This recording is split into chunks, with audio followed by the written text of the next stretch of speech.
You're listening to the Preacher's Hour podcast, a podcast that dives into culture and society from a young preacher's perspective. I'm Jeffrey Copeland. I teach middle school history. I'm married to my wife, Selena, and I'm a student of the Bible. And I'm Brandon Jackson. I'm married to my wife, Jess. We have 3 beautiful daughters, and I love to share the gospel with teenagers and help disciple them in their walk.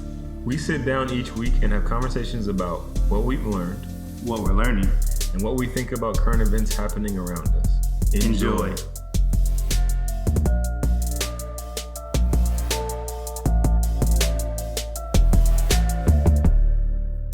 Hey guys, welcome back to the Preacher's Hour podcast. It's been a minute for us. It's been a long time. Yeah, man. So we're going to go ahead and jump into our episode. But before we do that, I got to make an announcement for the pod. Yeah. This is actually going to be the last episode of season 3. Yes, This is episode 72. We're cutting it a little short. We're supposed to go, I think, to 78, but we're going to cut it here because we want to hurry up and improve our product. We're very impatient people. Yeah, we're very impatient. So we will, I think our next episode, which will be the first episode of season 4, will come out May 30th. Is that correct, Josiah? I don't think so. That's correct. Yeah, that's what we had agreed upon. It could be longer than that. We'll let you guys know, but it's going to be a while before you get an episode from us. But when you do, we're going to have a totally new, dope setup. And I think just us as podcasters will be in a different spot as far as like how we do this, how we, have our conversations and try to make them a lot more focused, a lot more, a lot less like just too much fluff. Time. Just too much fluff. We talk too much. That's the problem. We be talking, guys. We're sorry. We're going to get to the point. Yeah, we're going to try to get to the point a lot quicker. Not a lot less of an intro. No, this is an intro. I'm literally doing exactly what I said I'm not going to do. But yeah, so just let you guys know this is the end of season 3. So thank you for rocking with us for 3 seasons, man. It's been great. That's awesome. And we're going to be bringing season 4 May 30th, 2021. Lord willing. Yeah. So our topic today is called Churchy. Yeah. Churchy. What is Churchy? Yeah, man. So it's kind of old, but Lecrae had put out some tweets a while ago talking about I love Jesus, but I'm not churchy. Oh, and it had a series of tweets, and people were interacting with it. Losing their minds. Yeah, people are. You gotta love Christians, man, because if only people that actually bug back are believers. Mm-hmm. Oh yeah, non-believers were like, I don't. Okay, whatever. Say what you want to say. So we just want to talk about the idea or being churchy, and it's not a good thing. I mean, I don't know. It unfortunately seems to not be a good thing. I don't think it's a good thing. Yeah, it's just too. It's not something that draws anybody else other than other believers. That's true. So in for the gospel's sake, being churchy is not really the greatest thing in the world. I don't know. It might be controversial to say, but I don't know. Is Jesus churchy? Like, was Jesus churchy? Because if you put him up to like Pharisees, then we're gonna look at some scripture. Oh yeah, let's get into it. So, like, what exactly do we mean by churchy?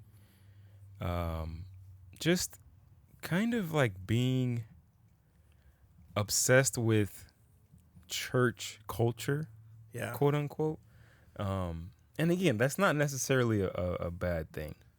But being obsessed, I would say, is a bad thing. Well, like we got to define church culture, because I think loving church, loving your congregation, people you gather with, that's great. Mm-hmm.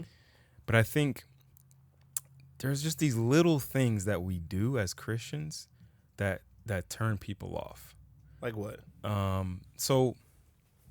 Well, here's the thing. First point we have on our notes here is preaching church instead of Jesus.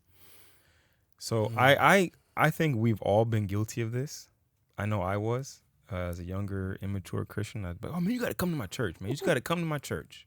I can just get you to my church, and you can hear my pastor, and you can hear our choir. You can sit in our comfortable seats, and make sure you wear a suit. Because, listen, now you can't just be rolling up any kind of way. You're going into God's house. You got to put on your Sunday's best. Yeah, you gotta be ready to, look good. But I don't want a suit. Well, then, buy one, then you come. You need to, because, you're coming to my church. Yeah. And the last thing I think about is telling them about Jesus. Yeah. I feel like if they come to church, then they'll kind of indirectly get Jesus. Because I think what we hope is, well, two things. One, we don't want to do the hard work of introducing someone to Jesus for many reasons. And I won't go into them yet, but for many reasons.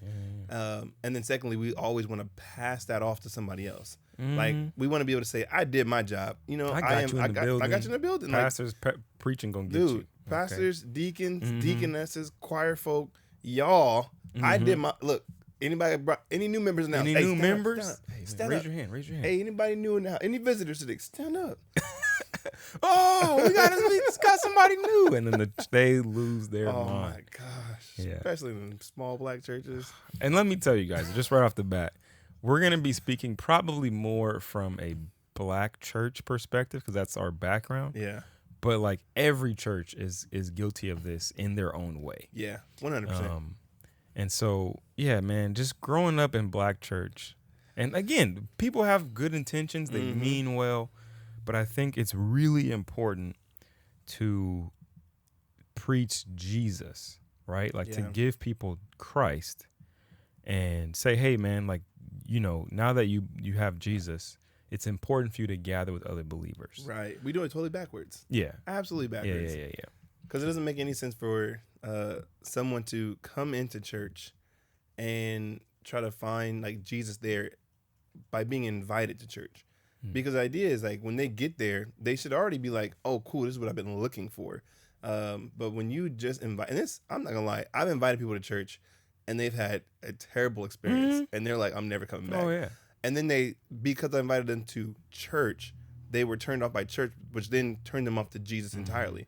It was like, your church is weird, bro. Like, I didn't understand that whole like falling out thing. Why was the dude yelling the whole time? It's just so much that goes into them songs. That one song took forever. I thought it was over 4 times. But even you had mentioned something about that was hilarious. The song "Still the Blood" by Maverick City. Oh yeah. If someone came into your church and heard that song, this is weird, bro. You guys are talking about like bathing in blood. Like, wash me in the blood. Where am I? Covered in the blood. Like, so that's what we mean when we say churchy. Like that. Yeah. You have to be like, you have to understand some things before you can understand that song. I understand a lot of things. I think it's so interesting. Like when you have to give like 18 disclaimers to people. Okay, now listen, man. This guy, when he gets up, he gets real excited. He just want you to be prepared. Oh, when Sister So and So does this. Oh, hold on. When this happens, this part happens. Just make sure you know. If I have to do all of this, like listen, man, I gotta explain all these different things. You're missing something's but that's off. crazy because that is literally preaching church. If I have to explain to you what is going on in this church service, in this church gathering, then I'm literally proclaiming the good news of my church, trying to get you ready for my church, rather than telling you about Jesus, who doesn't necessarily care about how this church does what it does. What it's doing is its culture, and that's fine. It's totally cool to have a church culture, to have all these like ways of service or order of service. It's always cool to have all that. But the thing that you must not get too entangled with is introducing your church to someone rather than introducing them to Jesus. Because another side thing might be, what if they don't make it to your church? Like, what if you invite them to church and they don't make it to your church because they died? Ooh, I didn't think about that. You know what I'm saying? Like, I mean, that's real. You gotta the whole idea is to tell them about Jesus so they could accept him, so that if and when they die, they know him. They're not meeting him in eternal judgment, but they're meeting his grace and his mercy, and in his welcoming arms into the kingdom of God. So I think preaching church is very dangerous. I think just preaching church. Yeah. I think there's, first of all, guys, don't take this as a goal. So I'm not supposed to invite anybody to my church. No. I think that's, do that. But I think the first thing we need to do, and it's not that people can't get Jesus in church. I'm not saying that either. There's plenty of people who've done that. Yeah. But I think if I tell you about Jesus and I know the things in your life and you're missing something, I'm like, yo, this guy has all the answers. He can do it for you, blah, blah, blah. And then I'm like, yo, man, just come with me on Sunday. Right. And like you can meet people who have experienced the right? same thing. We can we hang out after, before, have some food. Yeah. Like, I think that is going to be more powerful. But again, like, if your church, if you have to do all this like explaining and stuff like that, I'm not saying your church is bad. It might be unhealthy. Oh, that's true. I can mean, agree with that. It might be, and we're gonna come back to that. My wife actually gave me a really good idea for a talking point later on. Oh, nice. So But yeah, the reason that people like don't preach Jesus off jump is because people don't like Jesus. Man, you read my mind, Brandon. I was like, oh, yes, say that. It's just a fact. Like Mm-hmm. people don't like Jesus because he's intrusive. He's like disrupt. Like He's convicting. he's that person that like you don't really want to be around, but like being around them makes you better. So like that. Like okay, if I'm around him a lot, he's always gonna tell me when I'm doing something wrong. He's always gonna remind me that I can do better. He's always gonna be encouraging me when I don't want to be encouraged. When I want to just be salty and want to be mad, he's not gonna allow me to, because he's gonna remind me, I died for you and I'm not salty. I don't care how many. I don't care what they did, but they didn't take nails in their wrist and nails in their feet for you. So you don't have the right to be angry like this toward this person. Yeah. You need to show forgiveness. And being around a person like that, it's hard. It's very difficult. And it's difficult for Christians. So I can imagine I've experienced trying to share Jesus with somebody, understanding how big and how holy he is. And I get nervous because I'm thinking, what if they don't understand in the beginning? I think the hardest part is like, there's certain aspects of Jesus I'm like, I don't know if I want to Tell them that. they're not gonna like this part of him. They're not gonna like when he said this. Ooh, and so like we try to like maybe tiptoe around or avoid certain parts of Jesus. Yeah, 100. And we try to give him just a little bit of. I mean, it's like you have this guy, this friend of yours. It's like, listen, man, He's super cool. he's amazing, but he does certain things. He says certain things that might rub you the wrong way. And you just gotta. But he knows what he's talking about. Yeah, he knows what he's doing. He's not wrong. And he's never wrong. Yeah. So It's definitely there's just parts of Jesus where it's like, man, I know this is gonna be hard to swallow. I know people like don't want to hear this, and so it's easier to preach church and to do church rather than like tell people, like show them all of Jesus, right, because yeah, man, it's too much, and we get scared that if we tell people the truth about Jesus, that they wouldn't want to come to him, that they wouldn't want to be a part of like what he's doing in their lives. And that's really just us being judgmental. Like we're or being prejudiced in a way, like we're saying this person won't believe in God if I don't ease them into him. Wow. If I don't ease you into a relationship with Jesus, you're just gonna say no. But then you see Jesus walking around like while he was on the earth, and he impacted people's lives often. And it was abrupt, it was evasive, it was like right there in your face, and you just accepted or you left. And I mean, the rich young ruler was like, yeah, that's I'm cool, bro. But then you got Peter, drop your net and just come follow me. Like, how is the response of these two people different? But the response of that person is different, but the approach of Jesus never changed. He came up the same way. Like, this is me. You want it? Come rock with me. If you don't, bye. See you later. And I think this is the option that we must give to the people. We must give that same option to everybody, just saying, look, I want you to come to my church, but I don't want you to come without knowing Jesus first. That should be the mentality. That should be how we think. Because like doing church is easy, preaching Jesus is hard. Because we understand the magnitude, or for a mature believer, we understand the magnitude of what this means.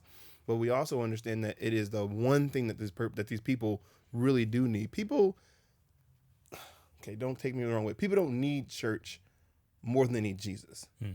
Okay. Like they don't need church. Like the first thing you need is Jesus. Yeah. Because without Jesus, church makes no sense. Yeah, man. What we're doing is weird. Like, I'm just literally thinking about so all weird. the people that I've had come to my church, and this is not any shade towards my church. I think this is just church in general. But like not preparing them or like under preparing them for it, and they're just like, what the heck is going on? Like, there's just It's foreign to them. and like I didn't realize because I grew up in it. You don't know what it's like to not understand all this, Right. and so it's like, yeah. And I think that makes it harder for us too, because we eased 20 plus years into this. You know what I'm saying? Like growing up in church, it's just regular. Like this was normal life for us. For people, like I think even with Lecrae with his tweet, he didn't grow up in church. Right. You know, so I can understand, bro. I totally get it. Church, when I was younger, man, people would come to church, to my youth group, whatever, and they would just be like, "You do know this is hecka weird, right?" Like, I just want you to know, like, what y'all do is weird. Like, why can't it just be simple? Like, why can't you guys just do this? Why? I remember when I brought my friend Tony. Oh, Tony, if you ever listen to this podcast, man, I'm sorry. It's been 20 years, bro, but I still apologize. Sheesh. I brought my boy Tony to church one time. He was playing on our Pop Warner football team, and his family, they didn't go to church. They were raised, I think his grandparents were Catholic, and then his parents didn't go to church at all. And then he was just, they didn't raise him. But he was really good at football. And I remember we're inviting him. I'm like super excited. Oh, you're gonna come in. We're gonna go to Sunday school first, and then we're gonna go to church. And I thought it was gonna be great, man. First off, we walk in, and then Tony is a grade younger than me, so he had to go to a different class. So like, oh my goodness, yeah, this is already off to a bad start.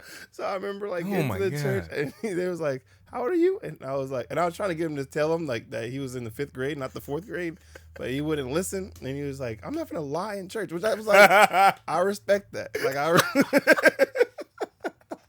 I respect it. All right, bro. Like tell the truth. Oh my god. He's like, I'm in the 4th grade. And I'm like, all right. And then I knew the 4th grade teacher, and I'm like, dude was boring, and he loved new visitors. He just so in the mindset of those of our churchy people, I think one thing that is something we need to fix is assuming that people have gone to church before. That is a terrible thing to do. The learning curve is so steep. It's so bad. So I remember Tony getting in there, and then he's like asking Tony like all these questions, and when the answer is always Jesus. So who's the person that comes and saves you whenever you need help? The police? And all the kids like, nah, bro, it's Jesus. And he's like, what? I ain't never seen Jesus. So he had that whole experience, man. Came out of the class, and he was like, bro, why is the answer to everything Jesus? And I'm like, and at the time I'm in the 5th grade, I don't know how to explain that. Like, I don't know. It's just what we say. Just go with it, bro. And then we get to church, man, and it was a baptism Sunday, and he just didn't understand it. He was like, and then I'm talking about when the little kids get baptized and all like the church mothers start doing the praise break dance, and he was like, bro, I'm never coming back. This is the weirdest thing ever. I mean, imagine, like, you've never been to church before. You see someone get thrown into some water. Are they trying to drown him? Are you committing murder out here? Even like the way that my grandpa was baptizing back then, like he would like grab your nose and like put your hand over your mouth like that, and then dunk you. I don't know why we did this. I don't understand. But he would dunk them, and then like I can hold my own. No? Like I can hold my own breath. I know how to swim. Like you don't have to hold anything of mine. Like I'm good. Gosh. And he was like, oh my god. And then they asked him if he wanted to get baptized. He was nah. No. I'm okay. Oh my goodness. And at that time we didn't even have like change of clothes, so you just got baptized in your regular clothes and just came out. So all in all, this day is like just. Man, like it's easier to tell them about Jesus. But church is not designed for new people. It's really not. Not the way that we do it traditionally. It's designed for people who are familiar with this, who have some idea of what's going to be happening, what certain phrases and words mean. We'll get to that in a little bit. And so, yeah, man, like a brand new, completely unchurched, has no idea what the heck's going on. Don't even know who Jesus is. They even try to make him take his earrings out. We get into that. Listen, guys. They really try to make him take his earrings out. I mean, And imagine like a hood kid. That's what I'm thinking, man. He was like, "You're not finna touch my cubic zirconiums, Man, not these. Like, no. And then it's like one of those, like, not just take them out, put them in your pocket, but like, I'll give them to you after church. I'm telling you, bro. Yeah, like you can't make this kind of stuff up. This is real life. Oh man, My boy Tony I Corrales. apologize, Tony, on behalf of. Yeah, man. I felt so bad. And that's the my church police thing that I have here. People who are just like, they love to like walk around and just look for they are violations. they are the rod of correction. Mm-hmm. Give out their little church tickets. You know what I'm saying? Church citations. Citations. That's what I'm looking for. Like, sweetheart, your skirt. You need to get you a slip. Get you one of the little handkerchief things. Cover it up. Oh, you can't be wearing all that now. Now, again, they think they have, scriptural mandate for that. Mm-hmm. Old women teach young women. Right. All that. I'm with that. But like, you're a stranger. Bro, like you're a complete stranger. I don't know you, and you're just gonna come up to me and tell me, listen, blah blah blah blah. Even taking Tony's earrings, in his mind he was like, first of all, we don't know each other. Yeah. Second of all, I paid for these. Yeah, you're not finna just take my property. Who are you? The police? What? Like, what is going on here? You ain't finna search me illegally. No, I'm keeping my stuff. And then he was just like, why? Like, why are you telling me to take my earrings out? Like, I go everywhere. So you're telling me that God is not cool with these in here, but outside everything's cool. What is so special about this building? I like that mentality of churchiness, that level of churchiness. Number one, it needs to cease, but number two, it is a deterrent. Yeah, more than it is building walls. Yeah, you're building dividing walls. You're keeping people out. You're gatekeeping and all that stuff, and it just shouldn't. For what purpose? Like, is this really a salvation issue? First of all, you haven't even gotten this person saved yet. Ethel, God bless you. She didn't even know his name.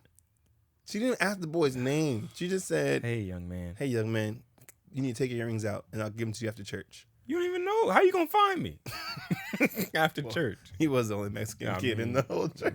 Hey. Like, he still got a sore thumb. It was like, new kid. It was just bad, bro. Oh man.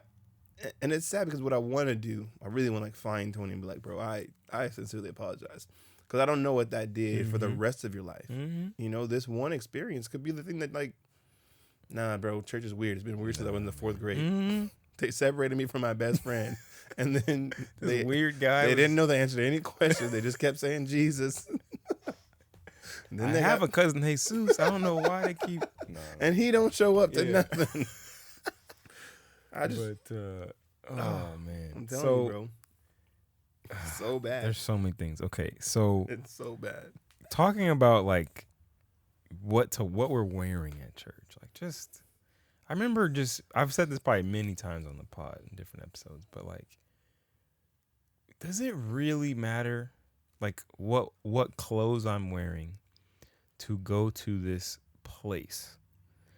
Because I grew up as a kid. You're you drive by the church. Oh crap! Drive by the church. You gotta turn your music down. Oh, this has cussing in it. Hold on, God. All right, I'm past it. All right, cool. All right, sorry about that, Lord. I think it's what we've created, the reverence for the building. Mm-hmm. And I do understand the attire as someone matures. Mm-hmm. I don't understand the church police, all the other stuff they're trying to change about a person while they're not yet. First of all, Jesus hasn't changed them yet. Not at all. Not a new person, new creation. They're not even in a relationship with Jesus yet. They don't have a relationship. First of all, I said first of all 18 times. So this is probably 18th of all. Christ is the one who's going to change them. What? He'll take care of the convicting part. Right? I don't know why we feel like we can do we feel like we have to okay, now that you didn't say, I saw you go up there last Sunday to the front. You said the little prayer, you cried. Okay, now listen, you better get it right. From this point forward, you can't wear this, you gotta wear this, can't do this, can't. You know, like, and it's not even spiritual. Like, I can understand if suit? you were, like you really think your suit, but it's the let me it's not the, call people out. it's It's too specific. It's but- the behavior thing. It's like behavior modification. Oh, the behavior modification. Yeah, man. Where that doesn't do anything. It doesn't change anything for a person. And if your intent is just to change the outside of a person, you've missed the whole purpose of your church. You missed the purpose of church. You missed the purpose of Jesus. Yeah. It's not to change the outside. The outside will get changed. The outside, it will be taken care of. But it has to start. Like, we always try to start from the outside and work our way in. That's never going to work. Because, like, if I can make you think that I'm clean, Pharisee, I can pretend this all day long. Listen, let me go ahead and read it then, since Brandon going to get to it. I don't have Luke to ever- 11, Come on. starting at 39. And the Lord said to him, "Now you Pharisees cleanse the outside of the cup and of the dish, but inside you are full of greed and wickedness. You fools, did he who made the outside make the inside also? Did not he make the outside make the inside also? But give as alms those things that are within, and behold, everything is clean for you." Come on. Come on, man. Like, It don't get no simpler than that. the outside, like, because then you're, like we talked about before, you're a hypocrite, man. You're just, you're trying to look a certain way. And there's so much we have to get to. We keep saying, we'll get to that. So I'm like looking at the notes. I'm like, man, we're about to talk about a whole bunch of We're stuff. not even halfway down yet. I know, but just, and the whole attire thing, we've got to I remember specifically when I was in college, we had these two guys come to our church for the first time. Steve and Aaron, great. Steve-O, man, great guy. I miss him. I hope he's doing okay, man. I haven't talked to him in probably about 5 years. Oh, wow. But like these guys, dreads, like, you know, they had like the airbrushed like t-shirts, like bright red and white, you know, baggy. I mean, it was just early 2000 to the max. I see it. And they came in, they sat in the front of the church, and they were like going dumb. Like they were into the worship. They're like shaking their dreads and like dancing and stuff. Fam. No. The amount of people that had a heart attack, just, oh my God, they ain't got no suits on. They out here dancing and, what are you wearing? What is that hair? You got earrings on? Freaking out. Oh my gosh. And like, there was a small part of me that was like, I don't know, they shouldn't be doing that. I don't know, guys. But then the rest of me was like, wait, why not? Like they clearly are like really loving God. They're enjoying this, like, you know, and then getting to know them like later on was just like, they were real. They really, especially Steve. Like Steve was really serious about it. But he was just like, why do I have to like do all this stuff? People come up to me saying I got to do this, wear this, do that. You know, and it's just like especially, and this is where I have a very tough time, even now, with people who don't allow people to worship like freely. Now, do I believe there should be like governors on how you worship? Yes, I don't think that dancing out of your clothes is okay nowadays. Right. You know what I'm saying? There twerking. You know, there's certain things you can. I mean, in certain cultures, though, yes, you gotta say, true. like, if you went that's to like somewhere in Africa, I'm sure they don't call it twerk, and they don't do that for sexual reasons. And they're not trying to like turn somebody on. But at the same time, a person can worship freely, should be able to worship freely, if that's their expression of worship. Yeah.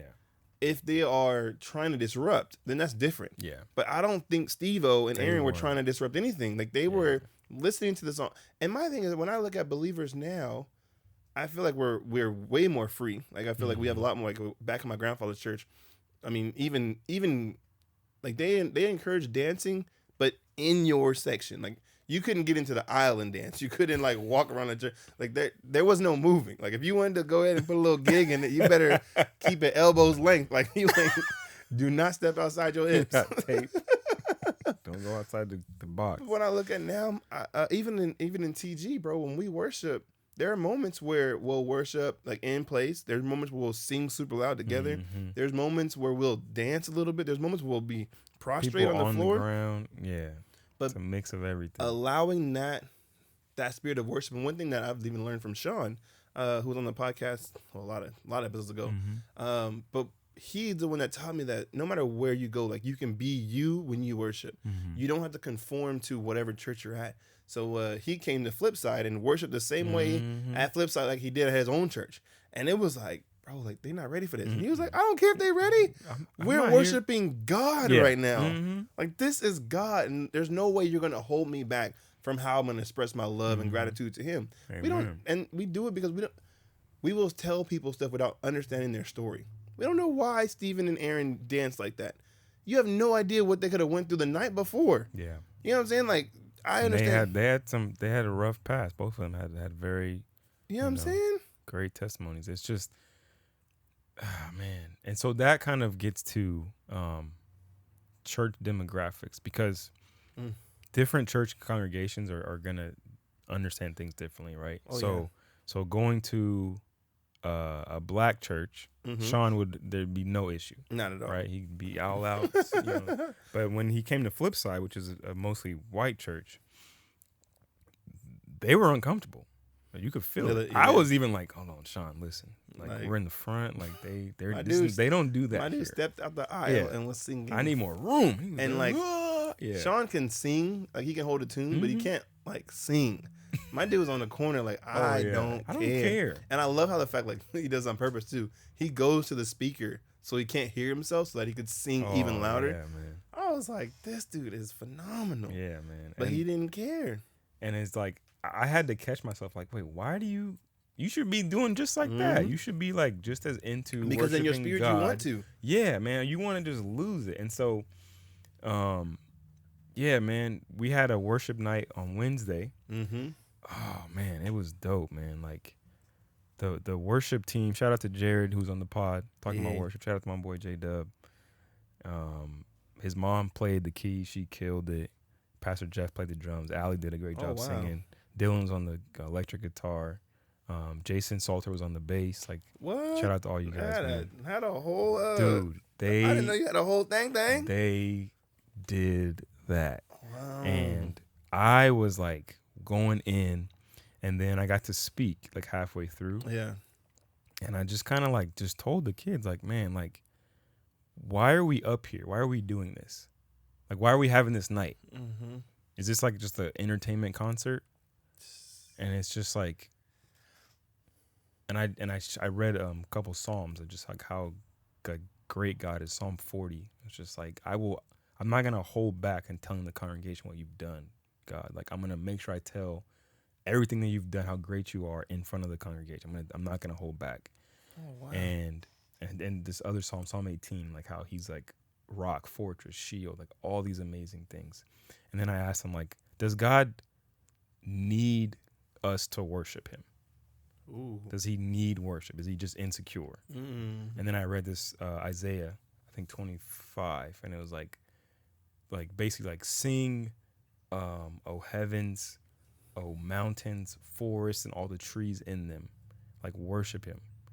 I'm like, he's got the forests and the heavens and the mountains. What we would consider inanimate objects. Those things. And then I was like, the rocks will cry out if we don't say anything. And then I said, oh, by the way, he's got trillions of angels worshiping him 24/7. When it's 3 o'clock in the morning and you're asleep, guess what they're doing?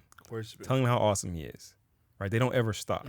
So he doesn't need our worship, but he wants it. Yeah. Now think about that. He doesn't need anything.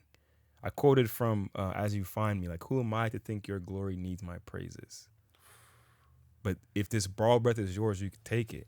And he's like, if you don't need a single thing, but yet you want my heart. Like, God owns everything. And he's like, but I really would love like your heart though. And so he wants us to do it. Now we worship to God, but worship is for us. Because he doesn't need it. Right. We worship is to him, but for us. It does something for us. Yeah. It helps us. It bonds us to each other. Like, worshiping in a I said, guys, like, it's one thing to worship by yourself, and I love it. If you drive next to me, I look like a crazy person. Okay. But there is nothing like coming together.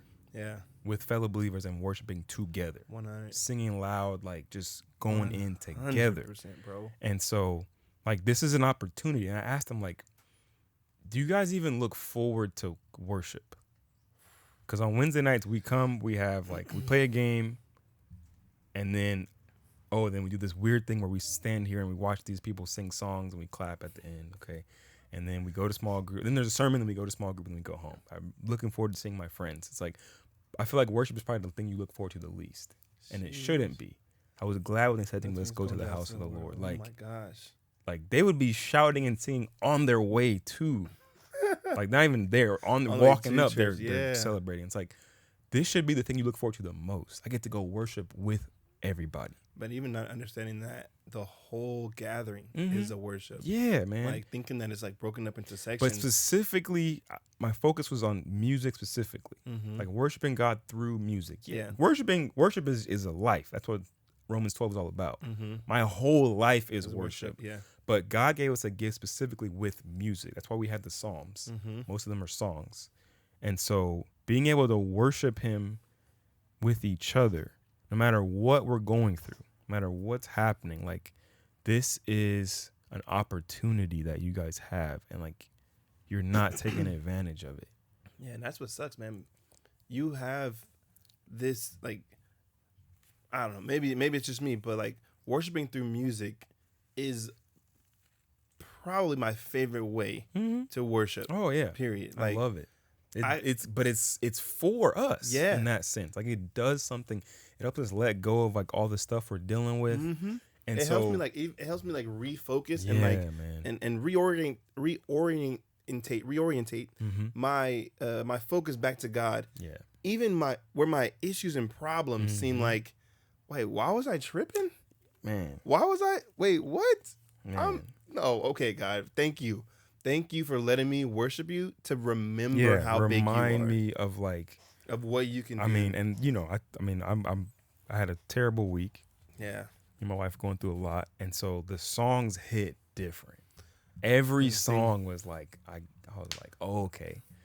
And so it's different when you're going through something, but it's just like I just want them to understand, like, you guys just sitting here kind of not moving and just whatever. Oh, the song's over. Okay, all right, cool. And it's like, what are you clapping for? And I said that too. But like the reason why I brought all of that up is just that's not how that demographic worships. Right? And I'm not telling them, hey, you need to worship like we do in the black church, which I used to think. Yeah. We're doing it right. As an idiot. Like, no, yeah, they be over there just sad and not doing nothing. You got to be excited, which is true. But like, I just feel like you guys ain't worshiping at all. You just sitting there. Oh, yeah. You know, some of you guys might be singing along a little bit, but it's just like empty yourself so that he can fill you up. You know what I'm saying? I have a question. Yeah. But it's kind of off topic. Well, we're not going to take a break. Well, it's not all the way off topic. Yeah. So, like, go ahead. Okay, so the question is like, I know you can worship God in silence. Can you praise God in silence? Like, does praise require like some type of bodily something, or like auditory something? I don't know. I don't think it's a requirement, because it depends on your situation. I mean, if you have to be quiet, like if your life depends on it or something, or, you know, your baby's trying to sleep or something, but you just really want to, I don't know, go somewhere where you can. But if you can't, like, I don't know. I think only Jesus and you know if you're worshiping in spirit and in truth. Right? So. Wow. Yeah. That does. I mean, worship is extremely personal. It is a corporate thing. Like, we do it collectively, but it is also very individual. Yeah. Because I mean, I understand like the worship as because worship, Bible study, worship. I know you can even be listening to like worship music and reading the Bible at the same time. Like, I'm not saying. I don't know how you do that. I can't do it. I can't. But the one thing you can. I've seen you do it on. I have to. I'm not listening to the music. Oh yeah. If I do, I'm getting back. If you actually saw me, I'm not getting past this sentence. I just keep listening to the song, and I'm just like, where was I at? I can't. No, but I feel like when you praise God, like there's something is happening with your physical. Like, I feel like the spiritual and the physical are doing something together. Yeah, I get what you're saying. I definitely don't want to put that on people. Yeah. Because again, like talking about like people are different. People like different demographics are Mhm. different. Yeah. Even like not just like between white and black, but like if going to church in the ranchos versus going to church like at Clovis Hills. True. They're both white. Right. People Mhm. church white, but they're different, Mhm. right? Family Community Church, black church Yeah. versus St. Rest black Black church church. is still going to be different. So Mhm. like each church has its own particular like demographic culture and things like that. And so I think my main point as far as being churchy is just, is anything that you guys do, is it helping or is it hindering people? Ooh. Is it holding them back from knowing Jesus, or is it helping them know Jesus more? Is it helping them experience him more? Mhm. That's something that only you guys can answer, but just you should definitely ask the You question. gotta ask yourself the question. You got to ask yourself the question. Yeah, because if you do it, you're doing a disservice not only to your church, not only to the God, Mm-hmm. but you're also doing a disservice to the people that you were supposed to be reaching, and that's never okay. Yeah. It's never okay. So you're policing the attire, Mhm. your music, your introduction to like church, all of it should be a help Mm-hmm. to get people closer to God. Yeah. And just being wise. I think this is one thing we get to a point That's where we good just point, man. we want to have a system so bad to where it's just like, okay, if you follow these 8 steps, Mhm. this person will go from coming into church to being saved. Mm-hmm. Unfortunately, there's no steps to this. Like Yeah. there's maturity levels that will come and go, that will come and be passed, but there's no 8 steps to salvation. You know what I'm saying? Like yeah, man. there's just things you got to go through, and it'll take a person as long as it takes a person Yeah. to fall in love with Jesus. Mm-hmm. No one comes to the Father except those he draws, right? John 6:44. And we don't know how long the rope is, so it's And like so, I mean, we definitely are part of the drawing process. God Mhm. involves us in the drawing, but he's ultimately doing the drawing. And so are we helping that process, or are we hurting that it. process with the way that we do church Mhm. and the things that we have in it? I mean, there's a lot of things that we do simply because we've always done them, Exactly. like just out of tradition. You got to really, and first of all, I gotta stop saying that. But to go back to like music, yo, like don't be doing the same tired songs, man. There's so many songs that say, I will sing to you a new song.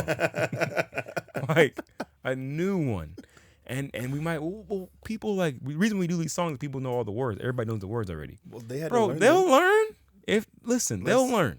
Just play the track. Okay? Just play You got the words, we got screens. we got paper. Yeah. Like Don't be wasting paper and ink and stuff. 'Cause we spend too much money on that nonsense.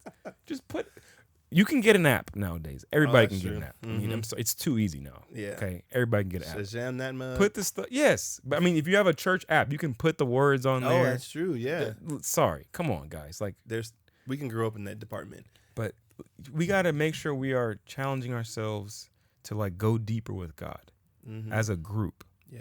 You know, and so that may seem like a small thing. It might be, but just you do the same old 4 songs every time, Yeah. the same old stuff. It's your bread. Don't even get me started. What I wish that we would do, because I get it, especially if you're in like an older church, like Mhm. the culture's been set.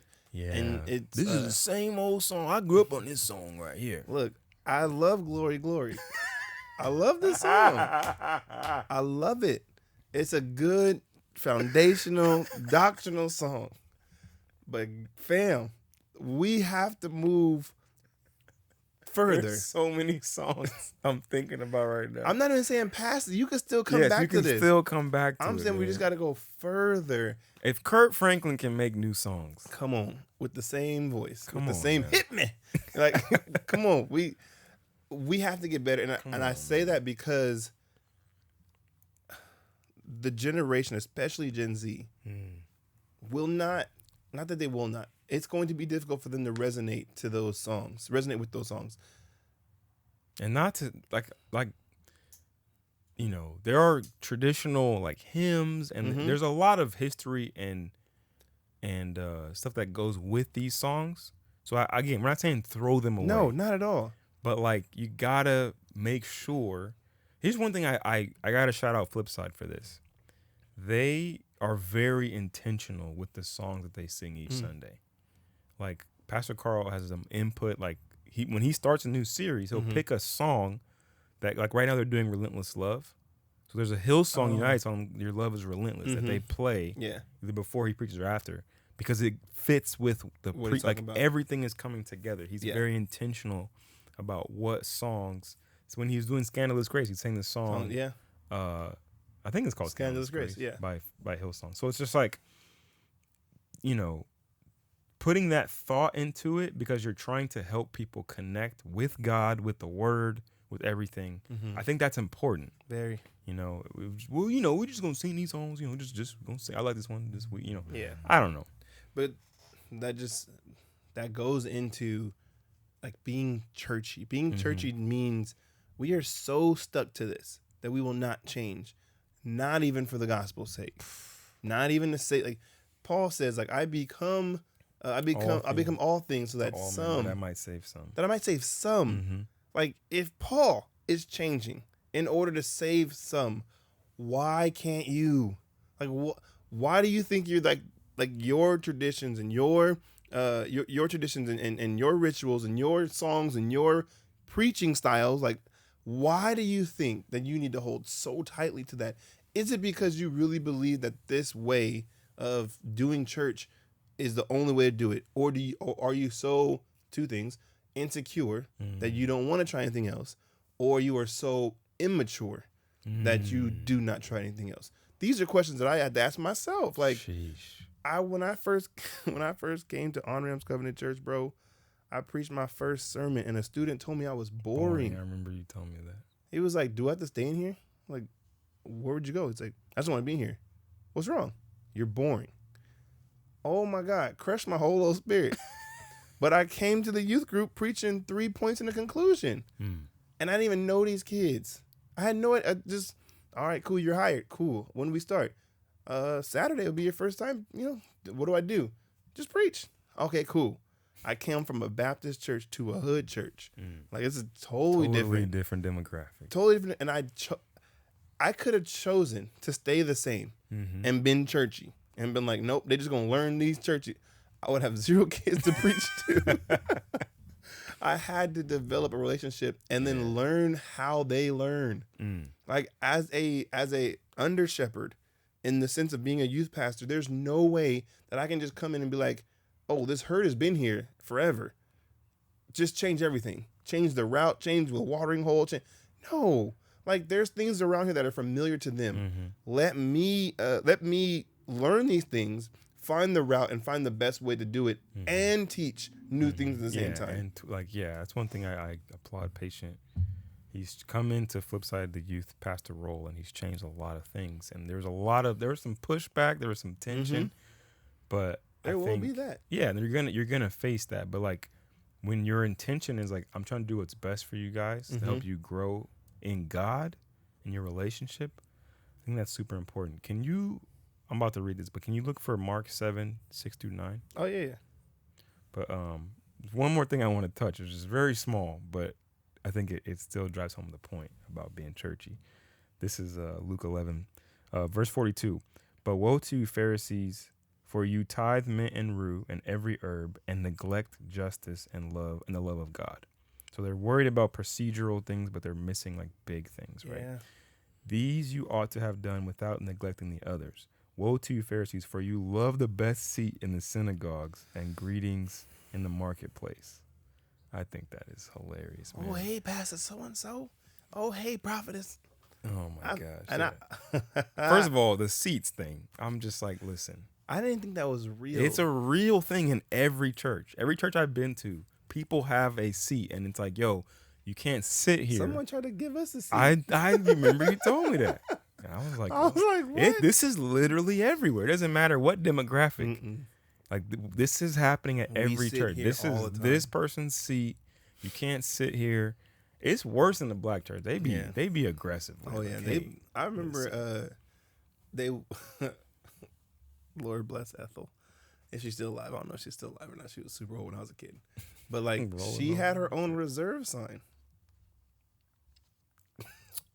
Like, okay. she, like, printed it out. I don't know if it was at the church. Hold or- on. She made it? She brought her. Oh, Bro, when I say Lord. she brought her own reserve sign and would put it like on her seat because she had to usher and she didn't want nobody taking her seat while she was ushering. I remember. And I think the hard thing that was like no one said anything. You can't. Once you let it happen, it's like, well, okay. I mean, who wants to be the one to tell? And that's one of our points here too, is the whole nice versus kind thing. Oh my gosh. Yeah, but We gotta go. no, we're gonna go over. This Oh, is the season finale. that's We're true. gonna go over. Yeah. You guys, if you rock with us, you'll rock gonna with rock us. with It's us. fine. That's Or why you gonna pause it We and come skipped back the later. break because I'm just like, we just got to keep going. But I was there like, oh snap, that's in here. yeah, but I remember at the old church, like they had the reserve signs for the choir. Mm-hmm. When they would, that makes sense to me. Yeah, I mean, First you of got a all, whole group of people that- having ushered, you see things from a totally different perspective. You can see all the nonsense that goes on, and you're just like, why do we do this? Why do we wear gloves? Like, what is with the white gloves? Like, what? Why? Goof troop. First of all, they get dirty, and I mean, they don't be fitting. You can't get matching gloves. Wait, when you see the adult with the kids ones on and Come it like on, stop man. right here. I mean, what is the point? I refused. When I became the lead youth usher, Oh, let's I go. was like, we ain't doing that. Okay. We ain't doing that. But did you have your own seat though? No, I sat in the back of the back Oh wow. because then I could see the whole church. And Okay, you just be, humble. I'd just be like, man, this is some stuff. And it's weird when We be doing when stuff. churchy stuff starts when it stops adding up. Like at 1st you're just Mhm. going with it and you start to as you mature you're wait, You start asking questions, wait, and no why one wants do to we- listen to you or answer your when questions. no one answers your questions, that's when it's like hard to stay. Even we had talked about have you Yeah. outgrown your church Yeah. in a previous episode. When I was like, yeah, when you start asking questions, no one's answering them. You might be in a churchy church. Mhm. You might be in Might a be real a church. little unhealthy. Yeah, that's Yeah, not good. man. But the whole being nice versus kind, and then I want you to read that scripture. Oh yeah, Letting people do certain things instead of like that's what the difference between being nice and being kind. mm-hmm. Being kind is I'm gonna give you what you need. Yeah. I'm gonna tell you what you need, Even if it hurts you. even if it might hurt you. Obviously, I'm gonna do it in a loving way. Mm-hmm. But like, yo, Miss Ethel, like You you can't can't have do this that. Like that's not okay.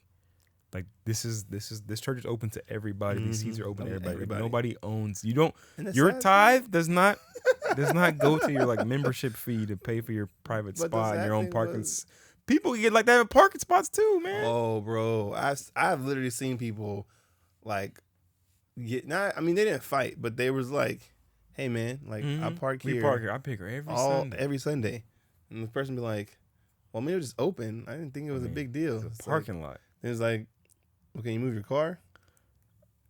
The person gets in the car, moves it. what? Like, I mean, That's so welcoming. Way to but welcome them to your church. well, I don't know if they're new members or not, but I think the idea was I'm not gonna have an argument with this person right now, so I'm just gonna move my car That is ridiculous. and then text a bunch of people about what just happened. That is ridiculous. It's And, crazy. I mean, So being nice funny. is like, well, you know, we don't want to upset her, so let's just kind of let her do what she does. But that it's toxic because then that flows throughout other, and then when other people start to see it, then they'll say, "Oh, well, she can do it, then Yeah. I can do it." Bro, here's another example of nice and kind. Remember, this is why I put this in here, bro. Listen, if people can't sing, don't lie to them, okay? And this, I'm talking about me, okay? So I was in the youth choir for a long time. I hate the youth choir, by the way. That is one of the worst inventions of all time. I think there needs not a youth choir, but like a youth praise team for the kids that literally can do a great job. Listen, man, like it'd be three kids, Out of 2.5 that can you got the sing. half. Okay, you could kind of You sing. can hold a note. Okay, and they do all the solos, but like the rest of us, Oh man, we just making noise. we just hear. And then We folks be don't know the talking about, words, Make a joyful noise, child. and they be like, this is what I mean with the church be like, oh, the babies they did so good. You know, we sounded terrible. You know that was bad. I think some of it literally is just like they are worshiping God. And I get it. They're like, they're excited. Like, look, see the new generation. Look at the young folks. They getting involved. They love the Lord. And it's like, I love your First of all- preacher voice. I just I think you should preach like that one day. first of all, half of us half the people up here is wilding. Oh, facts. And it's known. Don't act like we up here just holy because we're up here. And then try to get them robes or trying to get just the performances. We be sounding terrible. Terrible. I think that's one of the parts of churchiness that is literally just performance. Like, come on, man. Stop. And don't be telling us after you guys did so good. We know we didn't. Oh my you know we didn't. Especially like when the musicians are playing and the whole choir forgets the next part. Fam. I've been involved in so many like awful youth choir performances. And soloists messing up, everybody's just off. The keys, I don't know what note we were singing, just off. And you just want it to be over. Yeah, you like, I just want to get out. This is horrible. Like we rehearsed like 3 times maybe. Oh yeah, and especially when the choir director, whoever it is like super unorganized, it'd be the worst. But that's all churchy stuff. Yeah, man. So, but stop being nice. Just be kind and say, look, the babies can't sing. Okay. We had talked about this when we were creating the episode. Just being nice means you have the opportunity to lie to somebody. Basically, like I'm gonna lie to you because I don't want to hurt your feelings. That's terrible. Like, especially if the person like feels as if they can.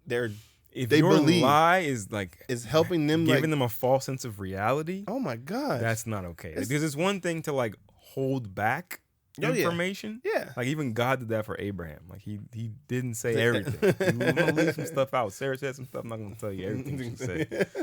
Like it's one thing to be like, hey man, how'd I do? Your ministry might be this. Yeah. I just want to say that. Exactly. I ain't got nothing nice to say about what you did. Let me talk about something else. I'm not lying to you. Right? But I'm gonna show you. I'm gonna point you in the right direction as best I can, especially if it's in the moment.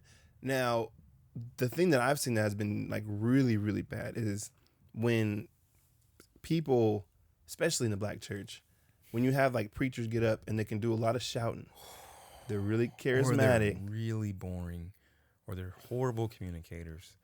Like why does just because so and so said that they feel called to preach does not mean they're called to preach. Man.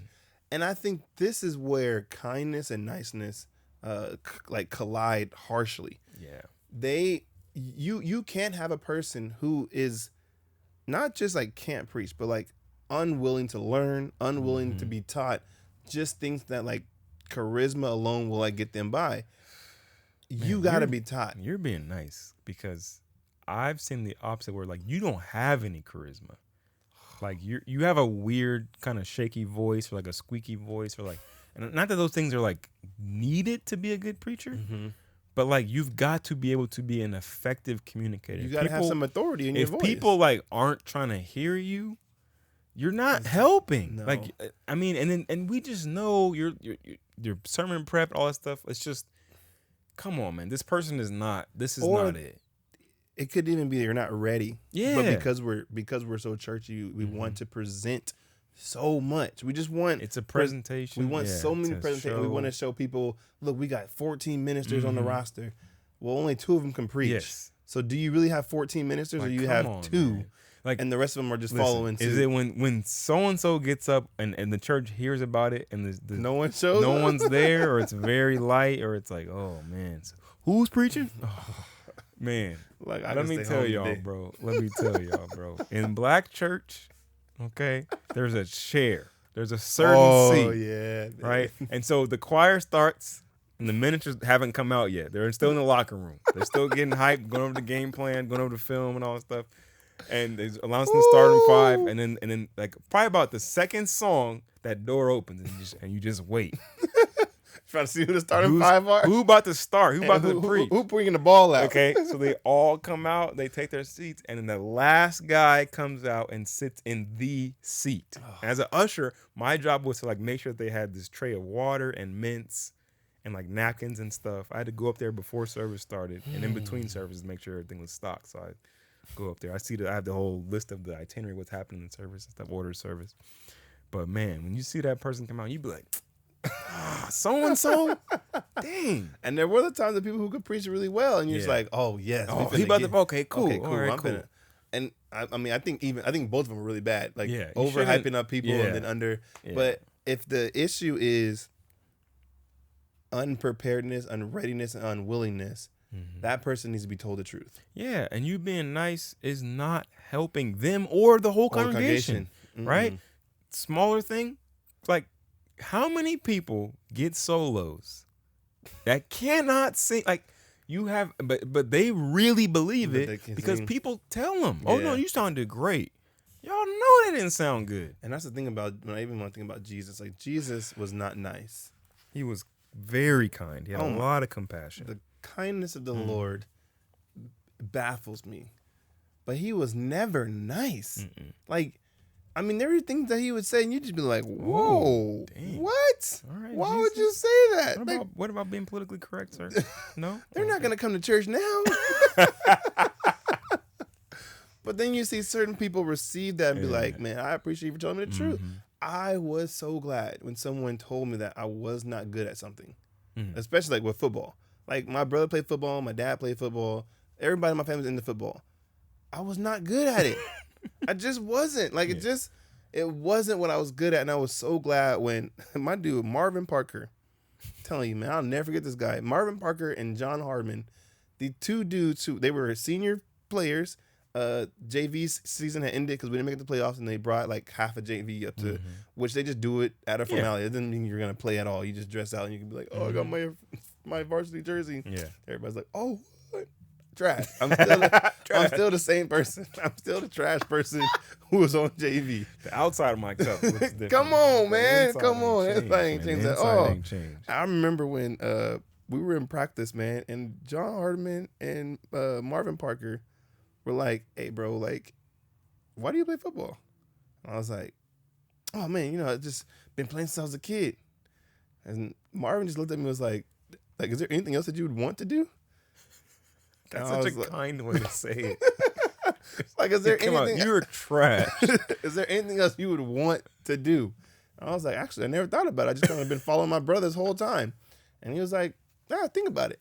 And left it at that. Yo, like, there was no, that is such a kind way to go about it. Bro, the next season, I didn't even try out.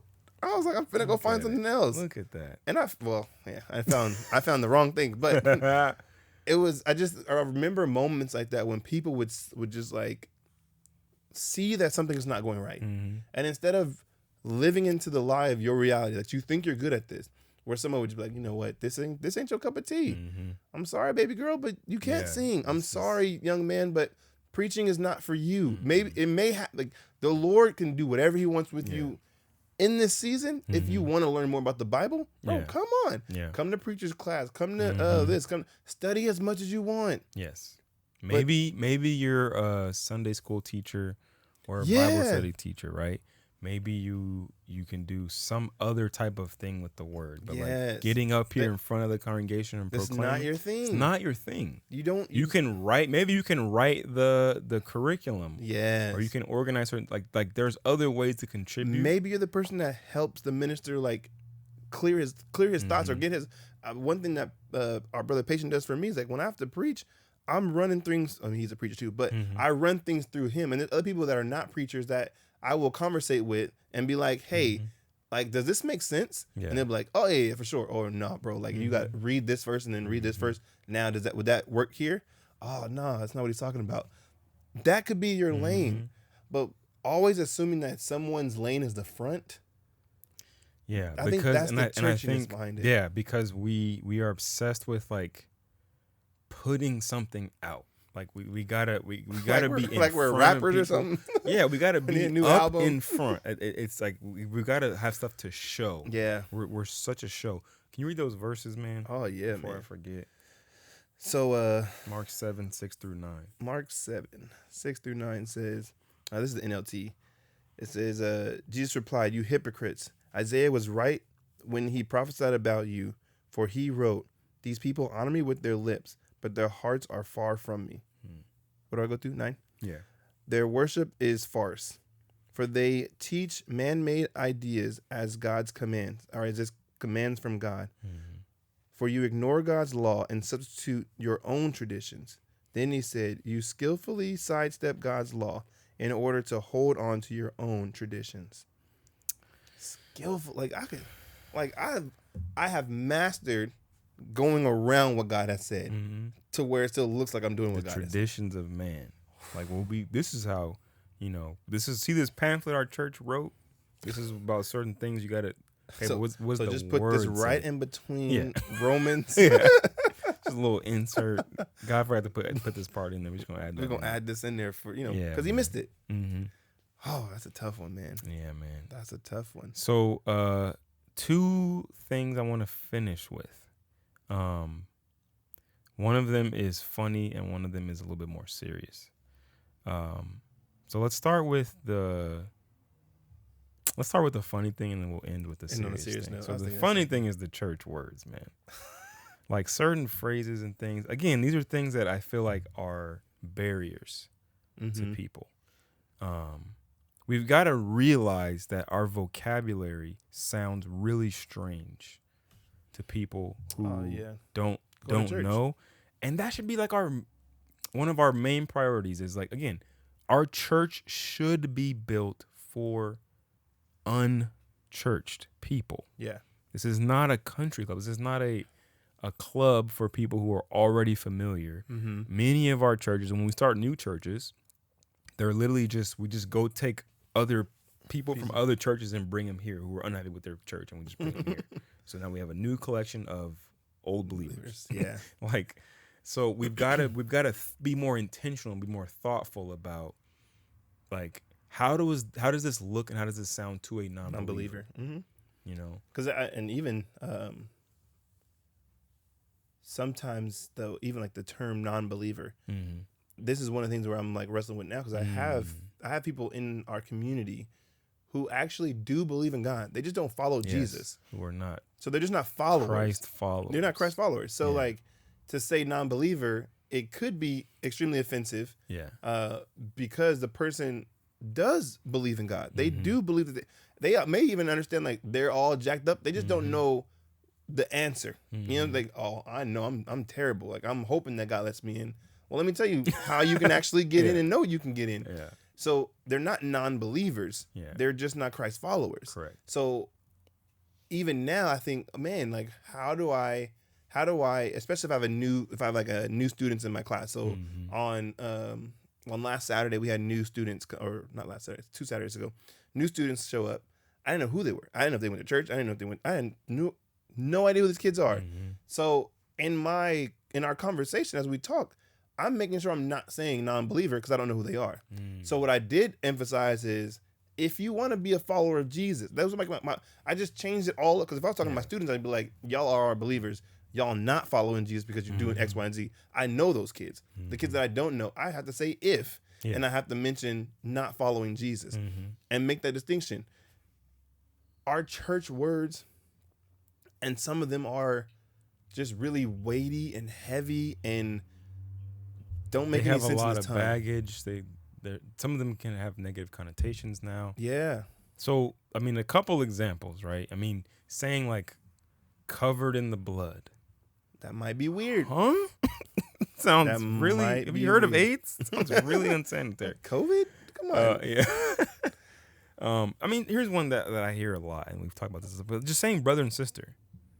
Oh. But like as a title. Not like brother so-and-so, sister but so-and-so. Saying brother so-and-so, sister so-and-so. Like Sister Ethel, sister, brother D, Jones. And that don't make sense because we don't talk like that. And this is when I talk about church words, I'm always thinking about, do you speak like this regularly? Does this only occur in this building? Yeah. Because even now, and I understand the reverence for like calling people pastor and reverend and whatever.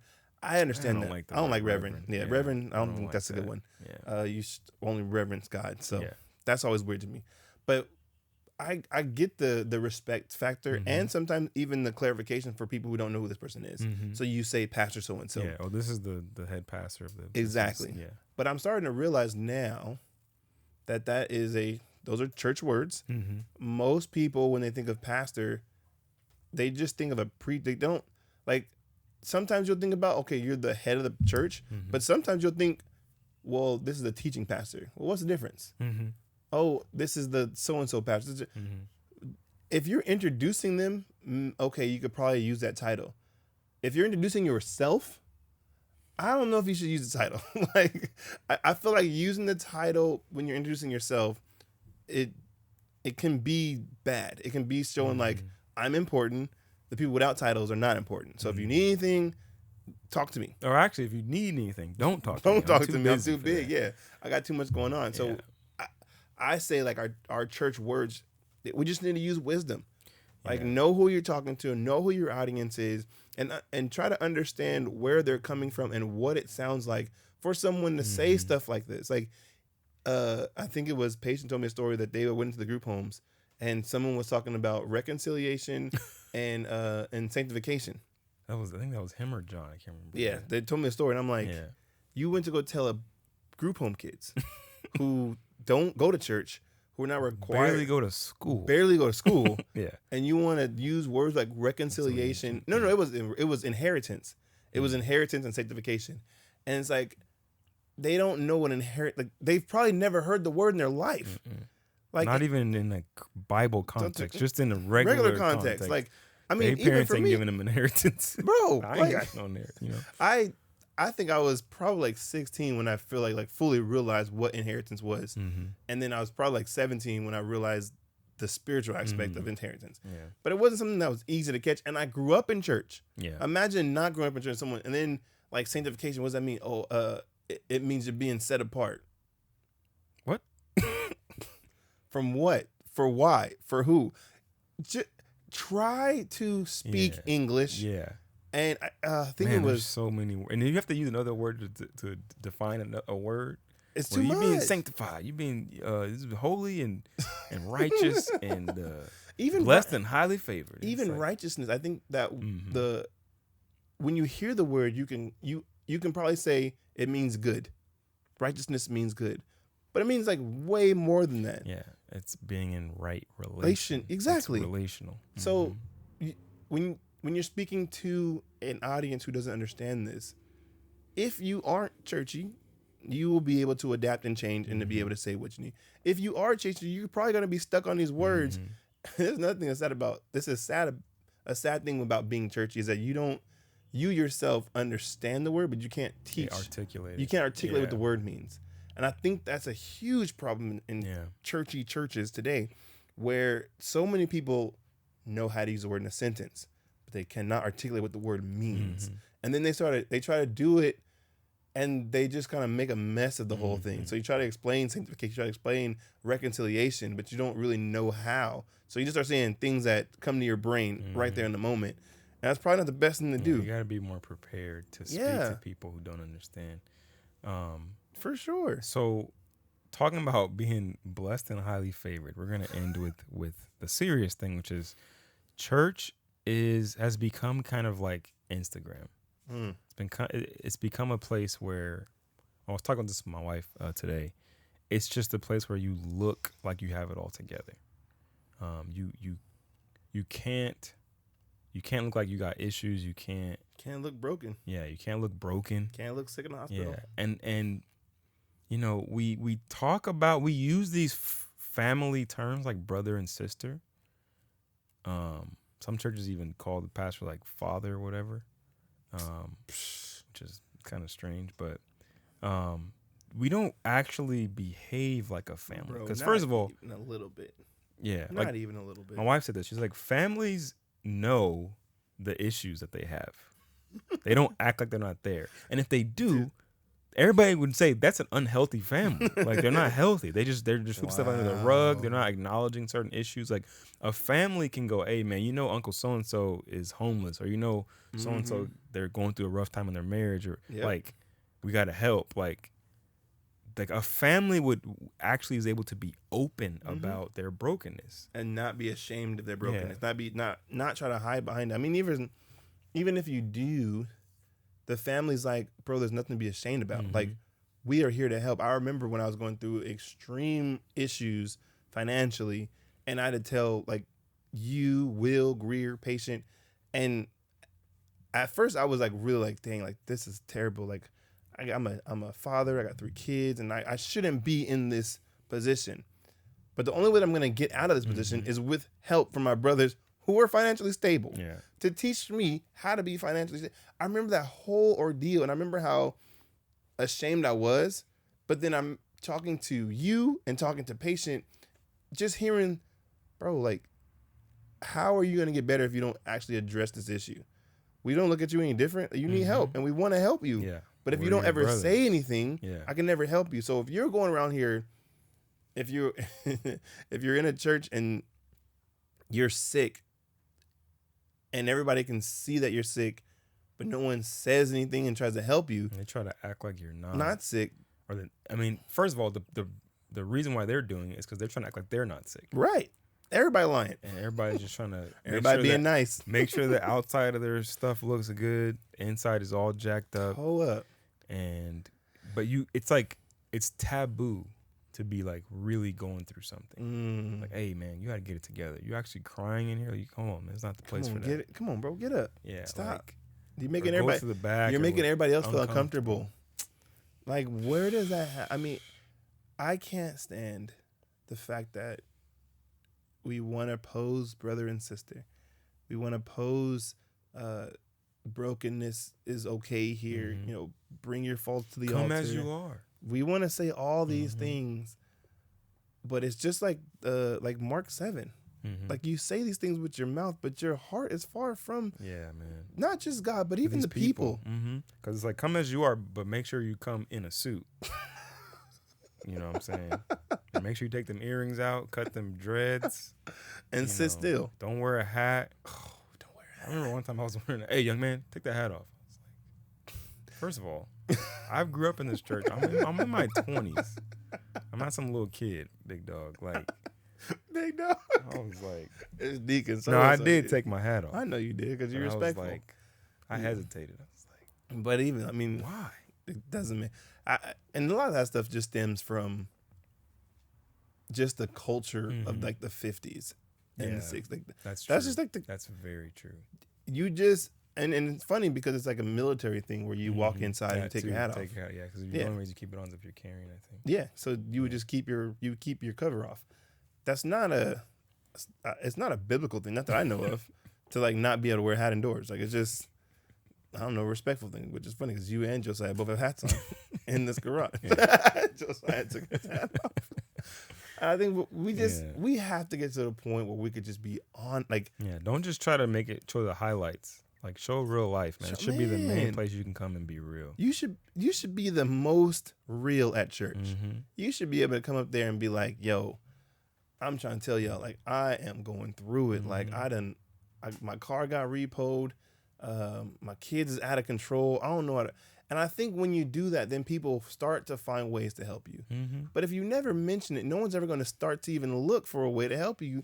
And then you become bitter and resentful toward the church. Yeah. It had nothing to do with really the church. And sometimes has something to do with you. Mm-hmm. You want to pretend. I'm never going to a church ever again pretending like I got it all together. Mm-hmm. I left a church. I think I told the story before. I left my old church and found out that like everybody was struggling just as bad as I was financially, but we wanted to keep up with the appearance of our pastor. We wanted to keep and mind you, my pastor, it was not his fault.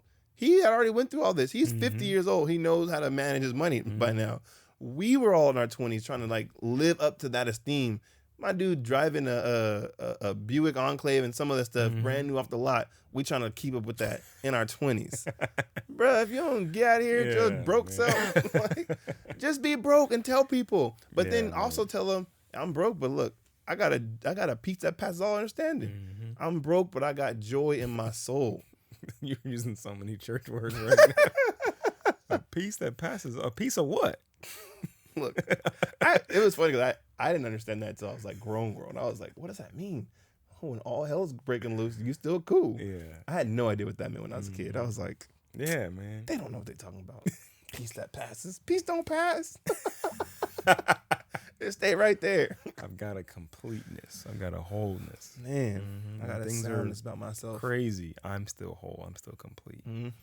Yeah, man. So we just got to do a better job of being more intentional and thinking about the things that we do and really having a heart for non-Christ followers. Yeah, Yeah, man. because if we don't, we're going to lose them. Mm-hmm. We're just going to be a building full of people who already follow Jesus. And don't follow him well. Nah. Because if you're a building of Jesus followers who are not bringing in new followers, you're not doing your job. Yeah, you're not doing your job at all. So So what guys, is you doing I don't know, there? man. I'm just messing up Calm stuff. down.